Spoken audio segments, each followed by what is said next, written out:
LOL. Oh my god. Unbelievable. Remontada, as you like to say, Barcelona. They have been beaten once again with an epic comeback in the Champions League, and this time it came in the hands of the team that I support. Liverpool have done it, boys. Incredible scenes, absolutely incredible scenes. A lot of people were asking me in my comments, in my Twitter, everyone was asking me to make a video about this and react to what has happened on that pitch yesterday night. And now the time has come, boys. Let's talk about this beautiful game. If you enjoyed watching that game, make sure to hit that like button on this video while my mic is falling down. Thank you. So Liverpool overcome the impossible. They have overcome possibly the greatest of all time, Lionel Messi, the man that was deemed to be a legend at Liverpool. Luis Suarez has turned villain. Coutinho didn't get any love, didn't perform. Liverpool and Klopp has done an incredible job. And let's just talk about how this game started. The first 10 minutes. The fans were unbelievable. Big shout out to the fans and what they have done in this game against Barcelona. Anfield, as always, proving that this is no ground to come to and get a win. This is not where you get that. But Barcelona had the hopes of scoring one goal. A lot of teams have shown to go ahead and score that one goal that just takes them a little bit further at Anfield, but this time around it didn't work out. Let's start off with the goalkeeper, Alisson. Unbelievable performance. Obviously, since the attacking players have done so great, not many people will be talking about Alisson, but I was very impressed with what he has done in that goalkeeping position. Showed a little bit more maturity this time around in a goalkeeping spot because he did get the ball to his feet, but he didn't fool around, not at all. He just played the ball into the next man, did the right thing and made the right choices and had his timing down. That one save against Messi towards the end, massive at the near post. In a position like that, you can see a lot of players getting nervous when Messi gets through one-on-one against the goalkeeper. You need your keeper to step up, and Alisson has done exactly that. Robertson, fighting against Luis Suarez the whole time, possibly should have gotten a red card for what he has done against Messi, shoving his head down a little bit there. I think at least a yellow card should have been given in that position. But then Mane was taken down for a penalty as well, which people were discussing. A couple of people were saying it's a pen, a couple of people were saying it's a dive. I don't want to comment on that because that only creates controversy, because the game is over already. Why bother? Robertson got injured. Luis Suarez took him out of the game, and then the man that came in as a replacement for Robertson was the nightmare of Barcelona. Let's move on throughout the defense though. Matip, wow, man, Matip, unbelievable. Matip has turned into Van Dijk 2.0 throughout both of the legs against Barcelona. The way he has played in these two games, if he could play like this throughout the entire season, alright then, I don't need another centre-back to come in. I know Joe Gomez is someone that most people want to see play, but I personally think we need another amazing centre-back, because if we want to improve this team, there's not many spots to improve this team left. I mean, there is not much you can really do in the transfer window rather than strengthening the bench with a couple of talents. But I thought we needed a centre-back and a cam. But right now, dude, when I'm seeing how Matip is playing in the biggest game of the season, forget about it. No, Matip is gonna stick around, man. After this performance, it just looks like he has finally shown his worth. When he joined from Schalke, I knew that this Matip has potential. This man can play great football. But in the beginning, the adjustment to the Premier League just didn't work so well for him. But now he's showing what he's made of. And again, I think the fact that he's playing alongside Van Dijk gives him more confidence all of these players just have so much more confidence these days. It's ridiculous, man, and it's so enjoyable to see. Our defense is full of confidence, all because of one man, and that man is Van Dijk, who in the first leg didn't play well. Let's be completely honest with each other. He was a shadow of Matip. In this second leg, Van Dijk stepped up. Van Dijk was pushing people over. Van Dijk was getting those headers to start off the attacks. He was playing those passes to the wings. Sometimes, surprisingly, he overhit them a couple of times this game. But with an occasion this big, stuff like that will happen. Concentration will be down in specific moments, and Van Dijk still had an incredible performance for Liverpool. I can't even begin to describe how good Trent was. Trent, my boy Trent, the man that begins an unbelievable career at this stage at Liverpool. He is going to become a Liverpool legend. You could tell how much he loved this moment. You could tell how much this meant to him. After the game, where everyone was celebrating in like a row of players. Everyone was celebrating the Liverpool victory. One of the press guys from Liverpool was trying to drag him away to get him to the interview, and Trent literally ran away from that guy, went into the line of players and celebrated with the fans, singing "You'll Never Walk Alone." That is the type of player I want to have as my captain in the future. First of all, the way he defended was just immaculate. He defended so well, and that's why I wanted him to play last game. And I don't know if you guys have seen me stream it live, but my key issue with the last game was the Joe Gomez substitution, basically in the starting 11 for Trent Alexander-Arnold, because Joe Gomez doesn't go down the wings as Trent does. Joe Gomez doesn't have the crosses. Yes, Joe Gomez might be better defending, but this guy Trent is a threat to all defenses. The crosses that he brings in from the right hand side, the pace that he brings in, the skill that he brings in, it's just ridiculous. And my biggest issue in the last game was the fact that Joe Gomez was in the team, and every time he would be attacking, there wasn't that switch that we would normally have. Normally when Robertson has the ball down the left-hand side, or our left centre midfielder, they look over to the other side and they see Trent down the line, really close to the line, just waiting for that ball to arrive at his feet and to play that diagonal pass. Last game against Barcelona, that pass just wasn't there because Joe Gomez, when we were attacking, moved into like a right CDM position rather than going into a right midfield position. So it just wasn't working. The attacking prowess wasn't there, and that was the reason why Alba in the first place could attack the way he did in the first game and did so well doing so. This game, Alba was pushed back. Alba had to stay back, and you could see what Alba does when he stays back on the first goal. Heads it straight into Mane. Mane gets it to Hendo. Hendo to Origi, in obviously with a deflection with Ter Stegen. By the way, Ter Stegen, what a save on that one. And then Origi is in the right place at the right time. So for me, the biggest player in this match, hands down, I don't care if Origi and Wijnaldum have scored 2 goals. Trent is the one. He was the key to success in this game. And I really hope Klopp will stop taking him off for a defensive-minded player. We don't need Trent on the bench, and he is probably one of the best right-backs in the world right now. How can you not play this kid? How can you not play him? He crosses like Beckham. He has that type of movement when he's crossing the ball. I love this kid, and I hope he never gets substituted out of the starting 11 ever again for anyone. This guy deserves to play in that position.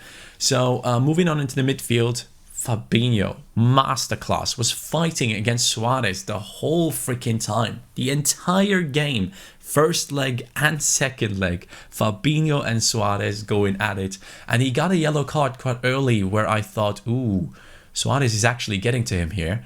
He might turn that into a red card with a little bit of antics, and we all know how Suarez is. He's just going to nibble at you the whole time, just nibble, nibble, nibble, and then at the end, he would cause a red card for Fabinho. That was what I was scared of. I thought we could basically shoot ourselves in the foot with a red card with such an opportunity, and in the end, Fabinho kept his calm, played his game, put in the tackles, put in the interceptions. Absolutely amazing performance. Chased down Messi a couple of times. Did really well in asking for help at the right times by his teammates. Doubling up on Messi.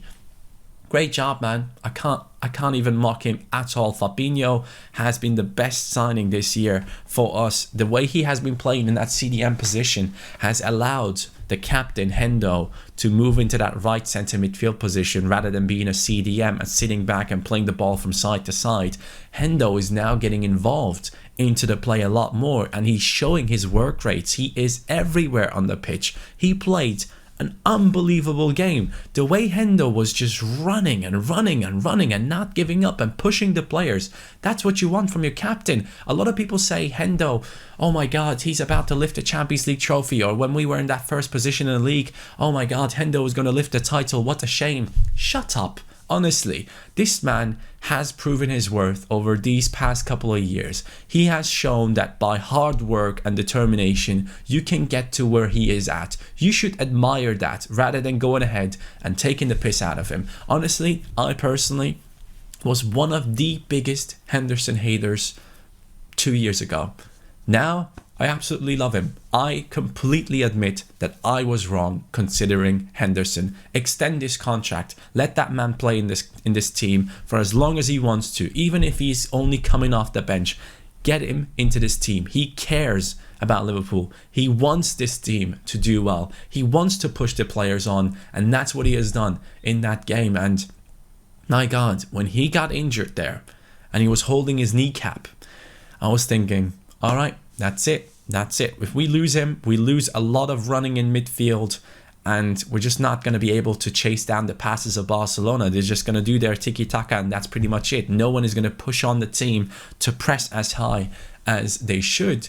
But thankfully, Hendo returned from his injury and played the full 90. James Milner, again, every time when we play against Barcelona, I think to myself, James Milner, when he played for City, that nutmeg that Messi put through his legs and put him on his ass. Every time I think of that. So every time Milner plays in the starting 11 against Barcelona, I'm just a little bit skeptical because I'm thinking maybe he is just too old. But second half, he moves to the left back position, plays an amazing game, plays that pass into Shaqiri. Shaqiri crosses it in, Wijnaldum heads it in, 3-0. Beautiful game. Again, Milner after the game crying, Klopp going over to him, hugging him. Man, you can just see how much this means to all these players, especially players like Henderson, Milner, Wijnaldum. All three of them were crying at some point after this game.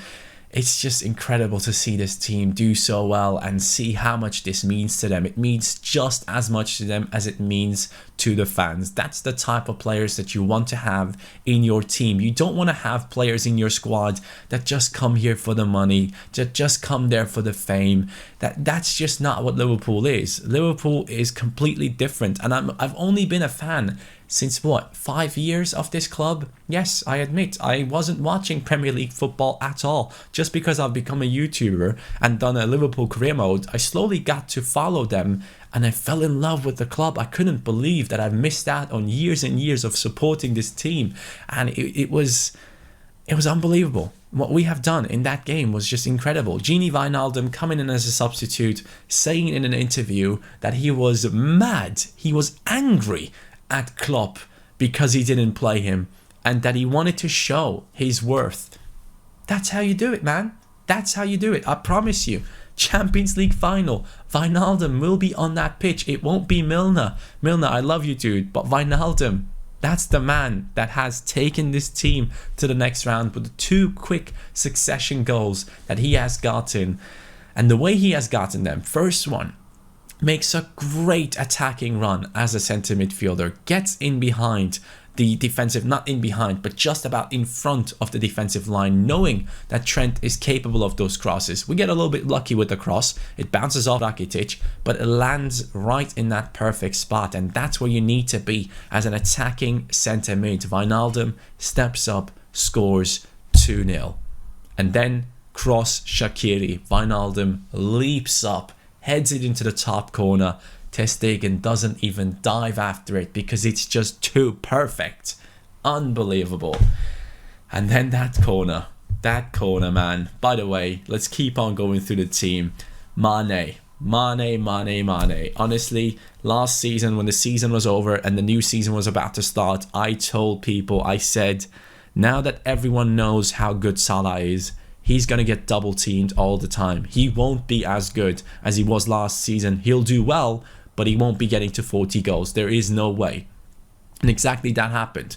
The focus shifted onto Salah, and now Sadio Mane is the star on that pitch. Sadio Mane, the pace, the determination, the intelligence that he has in that position. Who doesn't want a player like that?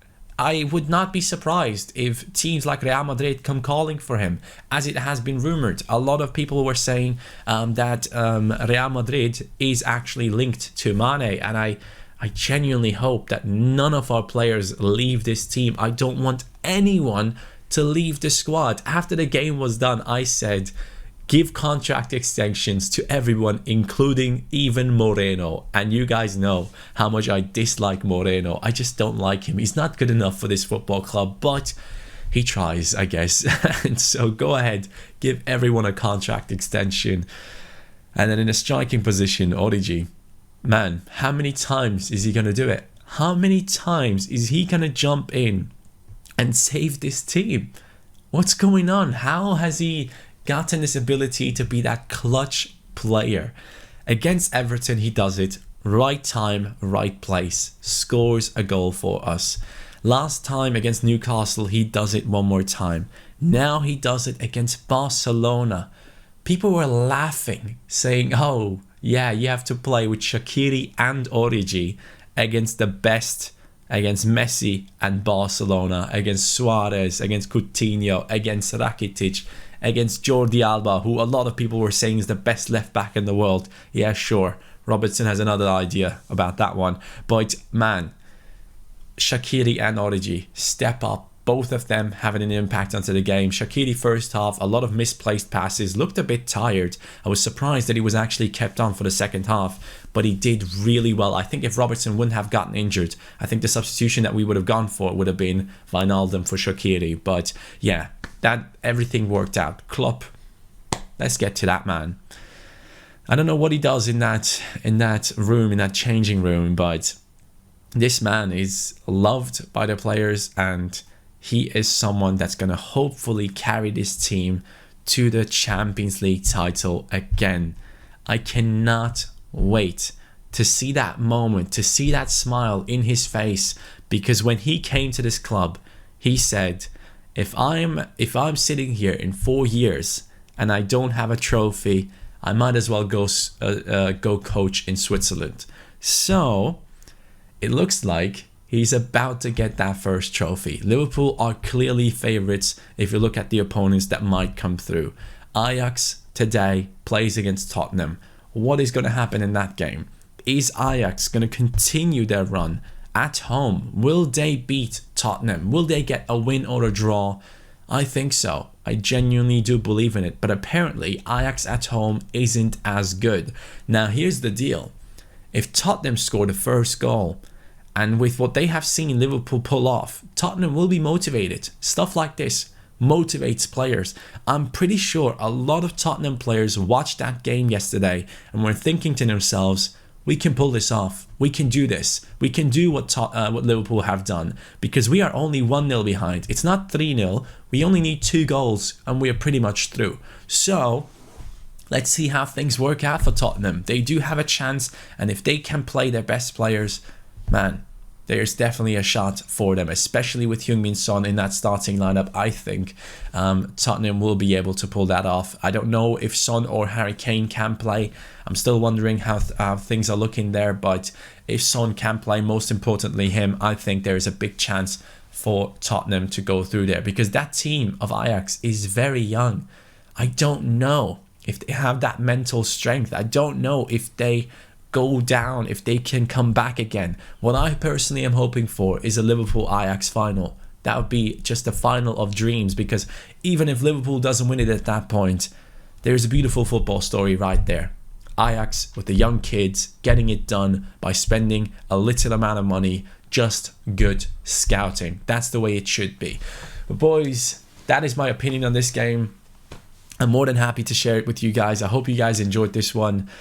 Liverpool are through into the Champions League final, and I couldn't be happier. I'm so proud to be a Liverpool fan, and I'm glad that I got to witness something like this. For me personally, being a fan, it has never been about trophies for me as a football fan, no matter which team I supported. I'm born in Munich, and Bayern Munich, the team that I support in Germany, has won all of the trophies, and it was great. It was great, but I don't remember those types of moments with Bayern Munich anymore, because the stuff that Liverpool has done in the past few years, man, it's crazy. That game against Norwich, 5-4, I will remember that one forever, where Lallana hits it into the ground and it goes in, he runs across the club, hits off his glasses, breaks them. That's the type of stuff that I remember, man. That's the type of stuff that you get with Liverpool. We might not be the best at certain times, but we step up in the crucial ones, and it's been great. It's been a great journey. For me, football is all about creating beautiful memories, and Anfield has done it yet again.